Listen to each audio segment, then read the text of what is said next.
यहाँ पर भगवद माणिकनंदी स्वामी ग्रंथराज परीक्षमुख सूत्र में बहुत सुंदर व्याख्यान कर रहे हैं। तो उन्होंने कहा तन निश्चयात्मकम, जो निश्चयात्मक है, निर्णयात्मक है, वो ज्ञान प्रमाण है। यदि उस निश्चयात्मक ज्ञान में संशय, विपर्य, अनद्वसय आ जाए तो वो विरोधी होने से अनुमान के समान है, वो निश्चयात्मक नहीं होगा। और जो निश्चयात्मक है वो समारूप के विरोधी होगा, उसमें समारूप नहीं होगा। मतलब ये इधर देखो, समारोप किसे कहते हैं? ज्ञान में संशय आ जाए, ये पेंसिल है कि लकड़ी है, पेंसिल की लकड़ी उभय कोटि, ये संशय, एक समारोप। दूसरा समारोप विपरीत, अरे ये तो लकड़ी है, तुम्हारा निर्णय हो गया विपरीत, ये विपरीत समारूप हो गया। यार कुछ है, चलो निर्णय ही नहीं किया तुमने, निर्णय नहीं है, अनिर्णयित ज्ञान, ये क्या हो गया आपका? अनद्वसय। ये तीन दोष जहां पर हैं वो निश्चयात्मक ज्ञान नहीं है, वो समारूप है। ठीक है, इसका नाम समारूप है। तो विरुद्धत्वात्, जो समारूप से विरुद्ध है, समारूप से रहित है, अनुमान के समान। यहां बुद्ध दर्शन से बात कर रहे हैं कि जैसे आप अनुमान को प्रमाण मानते हो, ऐसे जो प्रत्यक्ष ज्ञान है और आगम है, पांचों ही आपको परोक्ष प्रमाण मानना चाहिए।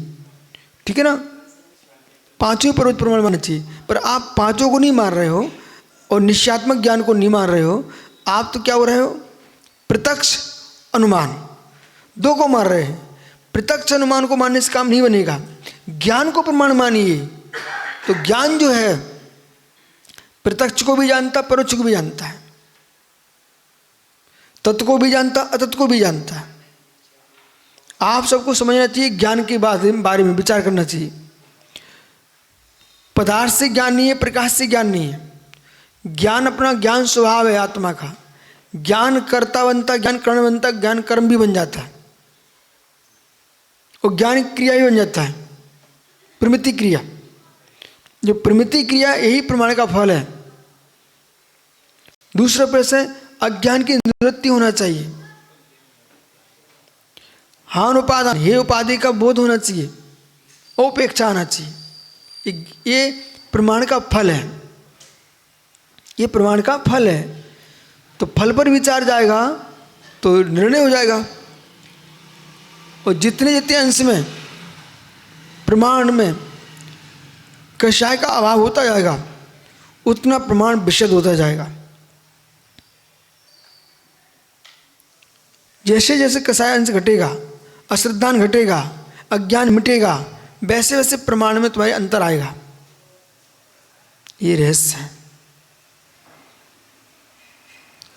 अवधि ज्ञान भी प्रमाण है, मना पर भी प्रमाण है, पर ये सूक्ष्म ज्ञान है। जैसे जैसे पर्दा हटेगा, वैसे वैसे तुम्हारे विशदता आएगी। और जैसे जैसे विशदता आएगी, स्वयं निर्विकल्प सागर ज्ञानी, जितने विषय ज्ञानी, एक साल बाद जिसे वे सही मानते थे और स्वयं उनका ज्ञान और आगे बढ़ गया, तो वे अपनी अज्ञानता पे हंसेंगे, क्या यार पागलपन हमने किया 1 साल पहले, गुरुजी ने समझाया, हम समझते नहीं थे। वही बात आज देखो हम ही बोल रहे हैं। कभी कभी जो विषय समझ में नहीं आए तो समझने की चेष्टा ज़्यादा करो मत, अश्रद्धान और खड़ा कर लोगे, बस उसको समय पर छोड़ दो। बोले आगम कह रहा सही है, गुरु कह रहा सही है, अब इसके बाद तुम उसमें तुम सुख में चले गए। कैसे सुख में गए? चुल्लक सुर सागर जी यहाँ पर 3-4 दिन रहे, 3 दिन उनके टेंशन में निकल गए। कैसे निकल गए? वो इसमें थे कि मैं सोलापुर में रहूं, कि सुयसाय पास रहूं, कि सम्य शिखर रहूं, या यहाँ रहूं। सिर फट रहा था। फिर हमने उनको समझाया, उनको समझ में आ गया और निर्णय हो गया ना, मुस्कुराने लग गए। बोले हम आप जो कह रहे हैं वहीं जाऊंगा। हमने कि ना वहाँ आवश्यकता तुम्हारी, ना वहाँ आवश्यकता, नहीं यहाँ आवश्यकता, आवश्यकता वहाँ है। उनका निर्णय हो गया, मुस्कुराहट आ गई। ऐसे तत्व के प्रति आपका निर्णय हो जाए, मुस्कुराहट प्रारंभ हो जाएगी, और निर्णय नहीं है तो टेंशन है। इसलिए बहुत अच्छा जैन धर्म में क्या है, आज्ञा सम्यक्त। आज्ञा सम्यक्त की बाड़ी लगा लो आप, अब अंदर खोज करते रहें जो काम करना है। वर्तमान में जो मकान बना है, मकान बाद में तोड़े, पहले अपने मकान के चारों तरफ बाड़ी लगा ले, फिर अंदर अंदर काम करो, नहीं तो पड़ोसी स्टे लेके आ जाएगा। जब तक गिरा नहीं तब तक तुम्हारा था, और जैसे ही गिरा वो कहता हमारा हिस्सा इसके अंदर है। तो इसी प्रकार से सम्यक दृष्टि जीव को सबसे पहले सम्यक दृष्टि हो, पर पूर्ण तुम्हें सम्यक ज्ञान हो जाए, ऐसा कोई नियम नहीं है। जो ज्ञान हो तुम्हारा सम्यक ज्ञान है, फिर भी कमजोरी है, इस बात को आचार्यों को समझाना चाहिए शिष्यों को। आप दीक्षा लेते ही गुरु बन गए, गुरु बन गए, परमेश्वरी संज्ञा आ गई आपकी, पूज्य हो गए, लेकिन गुरुता हुए कोई नियम नहीं है अभी। जैसे जैसे आगे बढ़ता हो गुरुता बढ़ती चली जाएगी। पूज्य हो गए हो, पर स्वयं के भावों से मिलो कि वास्तव में पूज्य हुए कि नहीं हुए। वही ज्ञान की धारा है। विपर्य अनद्य है समारोह, और जैसे जैसे हटेगा समारोह, ठीक है, वैसे वैसे ज्ञान वर्धमान होगा।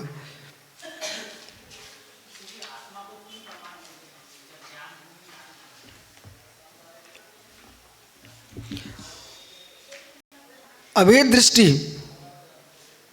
अभेद दृष्टि, अभेद उपचार, भेद दृष्टि, भेदोपचार। यदि आपको ज्ञानी बनना है, इस परीक्षा मुख्य में एक एक जो मैं समझा रहा हूँ उसको समझते जाओ, आगे बढ़ते जाओ। जो तुम्हारा प्रश्न है इसका उत्तर आगे लिखा है, फिर भी आपको एक मिनट समझा देता हूँ। यदि आपने आत्मा को प्रमाण मान लिया, आत्मा को प्रमाण मान लिया, तो आत्मा किसके द्वारा जानती है? आत्मा का लक्षण क्या है? जब लक्षण के बिना लक्ष्य नहीं होता, इसलिए स्यात् प्रमाण, प्रमाण के फल से भिन्न अभिन्न है, ज्ञान से आत्मा भिन्न अभिन्न है। यदि आप आत्मा को एक मान लोगे तो गुण का अभाव हो जाएगा, और गुण का अभाव तो गुड़ी का अभाव हो जाएगा। बड़ा रहस्य है। आप आत्मा को और ज्ञान को एक बना रहे हो तो गुड़ गुड़ी में भेद समाप्त हो जाएगा, और व्याश्चर्य निर्गुणा गुण परिवर्त द्रव्यम, ये सूत्र लिखे ना, ये बड़े रहस्यमयी है, और हर दर्शन ने गुणों की बात की है। इसलिए आत्मा आत्मा से जानती है। जब हम अभेद दृष्टि से देखते हैं, गुड़ गुड़ी में एकत्व देखते हैं, तो हमें कोई टेंशन नहीं है, आत्मा आत्मा से जान रही है। समझे कि नहीं? तो फिर प्रमाण कौन होगा? फिर वो आत्मी प्रमाण है, परिणाम में निकलेगा। जितनी आत्मा सही प्रमाण हो जाएंगी, और सबकी बातें प्रमाण हो जाएंगी। समझे कि नहीं? सभी बातें प्रमाण हो जाएंगी। आप निश्चय से बोल रहे हो कि व्यवहार से बोल रहे हो, पर निर्णय करो। निश्चय से बोल रहे हो ना, निश्चय से बोल रहे हो, तो निश्चय किसको होता है यही बताइए आप पहले। तो बस ये खुलासा करो। इसलिए मैं ऐसा भेद कर रहा हूँ, क्योंकि निश्चय से बात कर रहे हो ना, तो ये प्रथम गुण स्थान से शेष गुण स्थान की बात कोई प्रमाण ही नहीं है, वो आत्मा भी प्रमाणित नहीं है, नहीं तो शंका में आ जाएगा। यही तो हुआ है। जैसे स्वामी को बाद में फिर से क्यों गुण स्थान पर कथन करना पड़ गया? अमरचंद स्वामी ने सीधी बात की है, और ये अज्ञानी लोग उसी को ऐसे मानना शुरू कर दिया। आचार्य महाराज ने गलत नहीं किया, लेकिन समझने वालों में दुर्बुद्धि थी, तो उनको समझाना पड़ गया, भैया ये आप तो कह तो रहे हो गुण स्थान लगाइए, तब तुमको मालूम चलेगा। आत्मा प्रमाण है, आत्मा प्रमाण है, वो मांस खा रहा है, आत्मा प्रमाण है। जीव द्रव्य ये मानता हूं, पर सारे जीव प्रमाण नहीं है। इसलिए फिर सम्यक ज्ञान में प्रमाण लिखा, सम्यक दृष्टि प्रमाण नहीं है। आप भी बैठे सम्यक दृष्टि, और सम्यक दृष्टि प्रमाण बना देंगे हम आपको, तो जितने सम्यक दृष्टि सभी कहेंगे हम जो कह रहे सब प्रमाण है। आगम का अभ्यास करना मत, सम्यदृष्टि प्रमाण है, बिल्कुल सम्यदृष्टि प्रमाण नहीं है। आगे बोलो अब बोलिए आगे ना, बोले ज्ञान प्रमाण बोल दो आप, तो आप बोलो ज्ञान प्रमाण बोल दो। ज्ञान प्रमाण नहीं है, सम्यक ज्ञानम प्रमाणम। और सम्यक ज्ञान प्रमाण कब? अब मैं फिर से बोलूंगा, तुम्हारा ज्ञान प्रमाण नहीं है, ये आगम के अनुसार जो द्रव श्रुत लिखा है इसके अनुसार तुम्हारा विचार वो प्रमाण बनेगा। इसलिए सम्यक दृष्टि बहुत घूम रहे थे इसमें, अपने आप सम्यक दृष्टि मानते हैं, आगम को मानते नहीं है। उन मिथ्या दृष्टि को हम सम्यक दृष्टि बोलेंगे क्या? जो पंथों को चला रहे हैं, परंपरा में मरे जा रहे हैं, कसाय भड़का रहे हैं एक दूसरे में, वे सम्यक दृष्टि जीव हैं। प्रसम भाव होता है सम्यक दृष्टि में सबसे पहले। इसलिए बेटा समझना पड़ेगा। बहुत अच्छा तुमने प्रश्न, घड़ी देखो, आगे चलने दो। बहुत अच्छा किया। देखो ये परीक्षा मुक्त सूत्र है, जितने तुम्हें शंका करने इसमें कर लो। इसमें तुम्हारे एक बार समझ गए ना, आगे समझ में सबको। अभेद दृष्टि को भी हम कहेंगे, अभेद कहाँ से लगाना हमको, ठीक है ना। आपको पंचाशी का पढ़ना चाहिए, और मंगलाचरण में ही उन्होंने जैसे सो में लिख दिया है, संपूर्ण जीव मंगलभूत नहीं है। सठखंडागम वो पढ़ लीजिए, बहिरात्मा मंगलभूत नहीं है, समझे कि नहीं? ऐसा अनिश्चितो पुरार्था, अनिश्चितो अपुरार्था। हमारी कोई से समीक्षा नहीं है, पर हमारा ये कहना है, तुमने पूर्व में भी पढ़े हैं परीक्षा मुक्त सूत्र, अब पढ़िए परीक्षा मुक्त सूत्र है।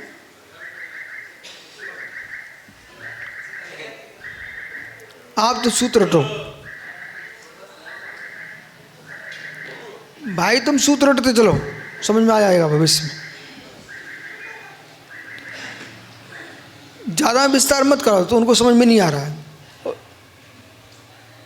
सूत्र का इतना सा अर्थ है, संशय विपर्य से रहित जो सम्यक ज्ञान वो प्रमाण है। आगे चलो बस। जो समारोप का मतलब है संशय विपर्य अनद्वसा है, इससे रहित ज्ञान ही सम्यक प्रमाण है, अनुमान के समान। हम बौद्ध को समझ रहे हैं, ध्यान रखना, ये दर्शन शास्त्र, इसमें कोई ना कोई दर्शन में छिपा रहता है। अनिश्चितो पुरार्था,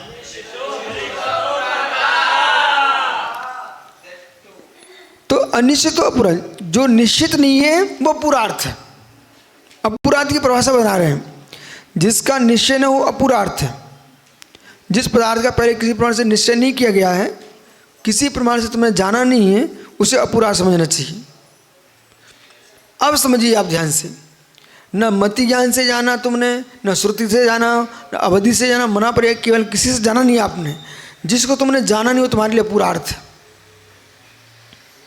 जो तुम्हारे लिए पुरार्थ है सभी के लिए पुरार्थ हो ऐसा नहीं है, समझे कि नहीं? तो जो दूसरे के पुरार्थ है वो तुम्हारे लिए पुरार्थ हो ऐसा भी नहीं है।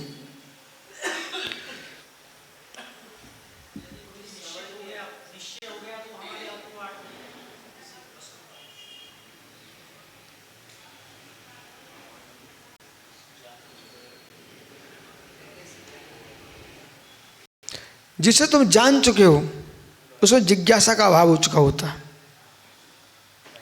जिसे तुम जान चुके उसमें जिज्ञासा समाप्त है, वो अपुरार्थ नहीं है, समझे कि नहीं?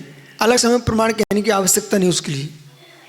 जिसे तुमने जाना नहीं है वो अपुरार्थ तुम्हारे लिए, वो तुम्हारे प्रमाण बनता है। अनिश्चित अपुरार्थ, अनधिगतार्थ, अनधिगतार्थ वो अपुरार्थ है।